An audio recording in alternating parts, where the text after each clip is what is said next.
માતાજીનું મંદિર છે. સમસ્ત જાતવર બારિયા પરિવારનો એક અમારો મોટો મઢ કહેવાય. માત્ર ને માત્ર બારિયા પરિવારનું મંદિર નથી, અત્યારે વિશાળ સંખ્યામાં બધા તમામ હિન્દુઓને દર્શન કરવા આવે છે. મોટું મંદિર છે, આજથી 2 મહિના પહેલા છે. 10 કિલો ચાંદી અને 70-80 ગ્રામ જેટલું સોનું અમારું ચોરી થઈ છે. ચોરી થયા છે 2 થી 2.5 મહિના થવા આવ્યા છે. અમે અનેકવાર રજૂઆત કરી. અગાઉ અમે આવેદનપત્ર ખાલી વ્યક્તિગત અમે આવેદનપત્રો આપ્યા છે, પણ આજ સુધી સાહેબ રિઝલ્ટ કોઈ નથી આવ્યું.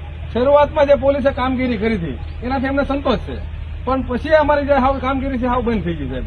તો અમારી પોલીસ તંત્રને એક વિનંતી છે કે આ ચોરીનો તાત્કાલિક ભેદ ઉકેલાય, અમારા મુદ્દામાલ અમને પકડાય. કારણ કે આ છે ને અમારું સાહેબ આસ્થાનું કેન્દ્ર છે.